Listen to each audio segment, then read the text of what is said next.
ትሬዲንግ ሲባል አሁን ብዙ ጊዜ ሶሻል ሚዲያዎች ላይም ስናይ ሌሎች ሰዎችም ሲያወሩት ከሰማ በጣም ፋንሲ የሆነ እንደገባህ የምታተርፍበት ብዙ የሚባሉ ነገሮች አሉ። ኤግዛክትሊ ግን ምንድን ነው? ብዙ ጊዜ ወደ ፎሬክስ ኢንዱስትሪ ሰዎች ሲመጡ ፋንሲውን ነገር ነው የሚያዩት። ይሆናላ ልክ ትሬዲንግ እንደጀመርክ በአንድ ወር ላምቦ መገዛ ያለ ይመስል ይችላል። ኦልሞስት በሁለት ወር ምናምን ዱባይ ልትሄድ ይመስላል። ኖ እንደዛ አይደለም።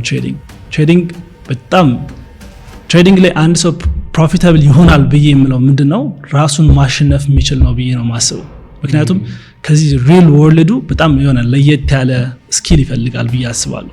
ያንን ስኪል ግን ማንም ሰው ማምጣት ይችላል። ትልቁ ነገር ምንድነው? ኤክስፒሪየንስ ነው የሚፈልገው ማለት ነው። ይሄ ትልቅ ስኪል ነው። ምክንያቱም እዚህ ፋይናንሻል ኢንዱስትሪ ላይ ሪቴል ትሬደሮች ብቻ አይደሉም ያሉት፣ ትልቅ ባንኮች አሉ፣ ትልቅ ፋይናንሻል ካምፓኒዎች አሉ። ስለዚህ እኛ ኦልሞስት ኢቨንት ነን እዚህ ማርኬት ላይ መተን ትሬድ ስናደርግ ማለት ነው። ስለዚህ በጣም 20 ዓመት 50 ዓመት ኤክስፒሪየንስ ካላችሁ ሰዎች ጋር ትሬድ እናደርግ በደንብ ማርኬቱን አንደርስታንድ ማድረግ ይጠበቅብናል ማለት ነው። ቅድም የተባሉት ላምቦም ዱባይም ሊሆን ይችላል ፕላን ካደረገውና ፎር ሎንግ ተርም በደንብ ወጥሮ ከሰራ ያንን ነገር ማያሳካበት ምንም ሪዝን የለም።